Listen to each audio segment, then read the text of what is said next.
بسم اللہ الرحمن الرحیم۔ السلام علیکم معزز طلباء کرام، آپ سب کیسے ہیں؟ آج ہم تفسیر بیضاوی کے سبق نمبر 52 کو پڑھیں گے۔ آج کے ہمارے سبق کا عنوان ہے مختلف قراءتیں۔ آج کے ہمارے سبق کی عبارت وقیل الواو للحال والمعنی نعبدک مستعینین بک سے شروع ہوتی ہے۔ آئیے سب سے پہلے عبارت پڑھ کے اس کا ترجمہ کرتے ہیں، اس کے بعد اس کی وضاحت کی طرف بڑھتے ہیں۔ مصنف علیہ رحمہ لکھتے ہیں وقیل الواو للحال والمعنی نعبدک مستعینین بک، اور کہا گیا ہے کہ وَإِيَّاكَ نَسْتَعِينُ میں واو حال کے لیے ہے، اور آیت کے معنی نعبدک مستعینین بک ہیں، یعنی اے مالک ہم تیری عبادت کرتے ہیں اس حال میں کہ تجھ ہی سے مدد بھی چاہتے ہیں۔ وَقُرِئَ بِكَسْرِ النُّونِ فِيهِمَا وَهِيَ لُغَةُ بنی تمیم، اور بعض نے ان دونوں یعنی نعبد اور نستعین کی نون کو مکسور پڑھا ہے، اور یہ بنو تمیم کی لغت ہے۔ فَإِنَّهُمْ يُكَسِّرُونَ حُرُوفَ الْمُضَارِعَةِ سِوَى الْيَاءِ إِذَا لَمْ يَنْضَمَّ مَا بَعْدَهَا، کیونکہ یہ لوگ حرف مضارع کو کسرہ دیتے ہیں سوائے یا کے، جبکہ ان کا ما بعد جو ہے وہ مضموم نہ ہو۔ جی طلبہ کرام، یہ تھی ہمارے آج کے سبق کی عبارت، اس کا ترجمہ۔ آئیے اب اس کی وضاحت کی طرف بڑھتے ہیں۔ سب سے پہلی بات تو یہ کہ گزشتہ سبق میں ہم نے اقول لما نصب المتکلم سے عبارت جو پڑھی تھی اس کی وضاحت رہتی تھی، مصنف نے ایک نقطہ بیان کیا تھا، تو آئیے پہلے وہ نقطہ سمجھتے ہیں، اس کے بعد پھر ہم قیل الواو للحال سے بھی وضاحت کرتے ہیں۔ وَأَقُولُ لَمَّا نَصَبَ الْمُتَكَلِّمِ سے قاضی صاحب تقدیم پر خود ایک نقطہ بیان کرتے ہیں۔ نقطے کا حاصل یہ ہے کہ عبادت اور استعانت سے نہ تو اللہ تعالیٰ کا معبود ہونا ظاہر کرنا ہے اور نہ مستعان ہونا ظاہر کرنا ہے، بلکہ اپنے تذلل اور خاکساری کو ظاہر کرنا ہے۔ اور صورت اس ذلت کی بندے نے یہ اختیار کی ہے کہ عبادت کی نسبت اپنی طرف کر کے اپنے کو عابد اور اللہ کو معبود بنایا۔ اب اس سے بندے کے دل میں یہ وہم ہو سکتا تھا کہ میں نے عبادت جیسی بڑی چیز کو بارگاہ الہی میں پیش کر دیا ہے، اور میں اس کی وجہ سے بہت بڑی چیز کا مستحق ہو گیا ہوں، تو گویا اس قسم کا یہ جو وہم تھا وہ کبر کی صورت میں، تکبر کی صورت میں پیدا ہو گیا۔ اب اس توہم کو دور کرنے کے لیے بعد میں فرمایا کہ ایاک نستعین، کہ عبادت بھی ہماری ہی مدد سے ہے، یعنی بندہ گویا کہہ رہا ہے کہ مالک ہم تیری عبادت کرتے ہیں، وَإِيَّاكَ نَسْتَعِينُ، اور تجھ ہی سے مدد چاہتے ہیں، یعنی یہ جو ہم نے عبادت کی ہے تو یہ ہمارا کچھ بھی نہیں ہے، یہ تکبر نہیں ہے، بلکہ یہ تیری ہی مدد سے ہماری عبادت بھی ہے۔ تو تیرا تو اس میں جو ہے وہ کچھ بھی نہیں ہے، یعنی یہ رب کے بقول بندے کے لیے کہ اگر تو نے عبادت بھی کر دی تو مدد اس میں ہماری ہی تھی، یعنی عبادت بھی بغیر مدد الہی کے تام اور اکمل نہیں ہو سکتی، جیسا کہ وہ حدیث پاک بھی ہے، حضرت واصلہ بن اسقع رضی اللہ تعالیٰ عنہ کے ہیں، ان سے روایت ہے کہ نبی علیہ السلام نے فرمایا کہ اللہ قیامت کے دن ایسے بندے کو لائے گا جس کے نام اعمال میں ایک بھی گناہ نہ ہوگا، تو اس سے اللہ فرمائے گا بتا تیرے اعمال کا بدلہ دوں یا فضل و رحمت سے تجھے بدلہ عطا کروں؟ تو وہ کہے گا مالک میرے نام اعمال میں تو کوئی بھی گناہ نہیں ہے، تو جانتا ہے، تو اللہ فرمائے گا میری ایک نعمت کے بدلے سے پکڑ لو،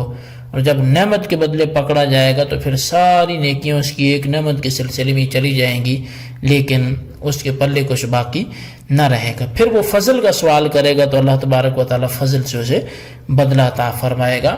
تو بات یہ ہے کہ عبادت جو ہے وہ بھی اللہ کے فضل اور اسی کی مدد سے ہے، ورنہ عبادت بھی کچھ عبادت نہیں ہے۔ بس اس نقطے کی وجہ سے عبادت کو استعانت پر مقدم کیا گیا کہ پہلے جو عبادت کر کے بندے کے اندر جو غرور آیا، بعد کی استعانت نے وہ غرور ختم کر دیا۔ اس عبادت پر ایک اشکال جو ہے وہ ہوتا ہے، اور اشکال یہ ہے کہ استعانت کا صلہ با آتا ہے، لہٰذا ایاک کو براہ راست معمول بنانا کیسے درست ہو سکتا ہے؟ تو اس کے دو جواب ہیں۔ پہلا یہ کہ استعانت بغیر با کے بھی استعمال ہوتا ہے، جیسا کہ صاحب قاموس نے اس کی تصریح کی ہے، اور دوسرا جواب یہ ہے کہ یہ حذف با اور ایصال فعل کے قبیل سے ہے، یعنی حرف با کو حذف کر کے فعل کو براہ راست اس کی طرف منسوب کر دیا۔ اب آئیں آج جہاں سے ہم نے عبارت پڑھی وقیل الواو للحال سے، مصنف یہ فرماتے ہیں کہ وَإِيَّاكَ نَسْتَعِينُ میں جو واو ہے یہ عاطفہ ہے، لیکن بعض لوگ کہتے ہیں کہ یہ واو حالیہ ہے، اور اب معنی ہوں گے کہ نعبدو کا مستعینین بی کا، لیکن یہ قول ضعیف ہے، کیونکہ ابن حاجب نے تصریح کی ہے کہ مضارع مثبت حال ہو تو اس کو ذوالحال کے ساتھ مربوط کرنے کے لیے صرف ضمیر لائی جاتی ہے۔ واو تو جملہ اسمیہ کی صورت میں لایا جاتا ہے، اور وَإِيَّاكَ نَسْتَعِينُ میں کوئی ضمیر نہیں ہے، پھر حال بنانا یہ کیسے درست ہوگا؟ اس کے دو جواب دیے جاتے ہیں۔ پہلا یہ ہے کہ اس سے پہلے نحن مقدر مان لیں گے، اور تقدیری عبارت یہ ہوگی کہ نحن ایاک نستعین۔ اب یہ جملہ اسمیہ ہو گیا، اور جملہ اسمیہ اگر حال ہو تو اس کا ارتباط جو ہے وہ واو کے ساتھ بھی درست ہے۔ دوسرا جواب یہ ہے کہ آپ نے جو قاعدہ بیان کیا کہ اگر مضارع مثبت حال ہو تو اس کو مربوط کرنے کے لیے ضمیر کا ہونا ضروری ہے، یہ قاعدہ ہی ہم کو تسلیم نہیں ہے، اور اس کی وجہ یہ ہے کہ یہ قاعدہ مطلق نہیں ہے، بلکہ اس وقت ہے جب کہ مضارع سے پہلے کچھ بھی نہ ہو، اور یہاں مضارع سے پہلے اس کا معمول ہے، لہذا جملہ اسمیہ کے ساتھ مشابہت رکھنے کی وجہ سے واو کے ساتھ مربوط کر دینا کافی ہے، اور یہ دوسرا جواب ابن مالک کا ہے۔ اور وقوریہ بکسر النون فیہما، اس موقع پر قرات کی سمجھنے سے پہلے مصنف کی آگے کی عبارت سمجھ لیں۔ مصنف آگے چل کے فرما رہے ہیں کہ علامت مضارع کو ایک قوم کسرہ دیتی ہے جنہیں بنو تمیم کہا جاتا ہے، سوائے یا کے، بشرط کہ اس علامت مضارع کا مابعد مضموم نہ ہو۔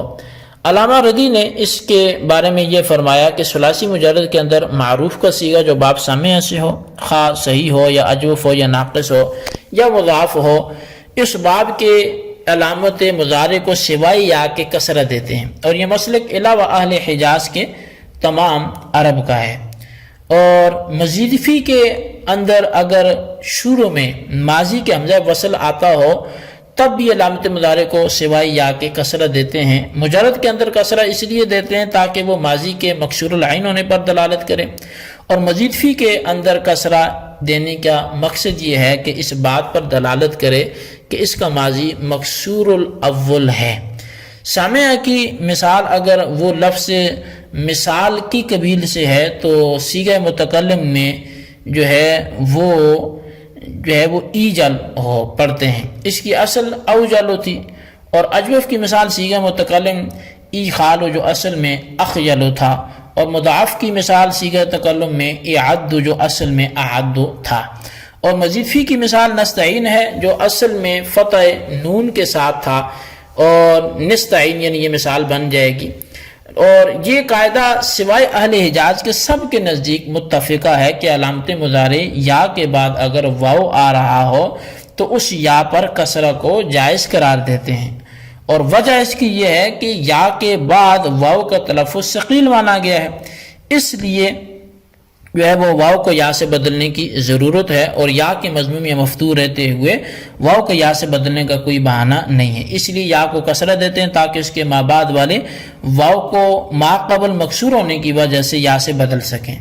جیسے جو ہے وہ یئی جلو سے کہ یہ اصل میں یو جلو تھا، یہاں اسی قاعدے سے واو کو یا سے بدلا گیا۔ اب رہی یہ بات کہ علامت مضارع یا کو کیوں کسرہ دینا جائز نہیں ہے، تو اس کا جواب یہ ہے کہ یا پر کسرہ ثقیل ہوتا ہے اور خود حرف علت ضعیف بھی ہے۔ اس بات کو سمجھنے کے بعد یہ بات واضح ہوگی کہ نعبدو کے علامت مضارع کو کسرہ دینا یہ کسی کے بیان کے مطابق درست نہیں ہے۔ علامہ ردی کے نزدیک تو اس لیے نہیں کہ انہوں نے باب سامعہ کی قید لگا دی اور عبدہ ناصرہ سے ہے، اور مصنف کے نزدیک اس لیے نہیں کہ انہوں نے یہ قید لگائی کہ اذا لم یندم ما بعدہ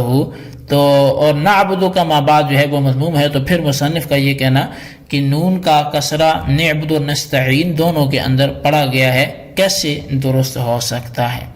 تو اس کا جواب بعضوں نے یہ بھی دیا ہے کہ یہ قرات شاذ ہے، اور قرات شاذ اس کو کہتے ہیں جس کا نقل کرنا درست نہ ہو، جس کا نقل کرنا تو درست اور اہل لغت کے اجماع کے مطابق نہ ہو، تو بس ائمہ لغت کے خلاف ہونا اس قرات کے وجود کے منافی نہیں ہے۔ اور آپ مصنف کا یہ شرط لگانا کہ اذا لم ينضم ما بعدہ،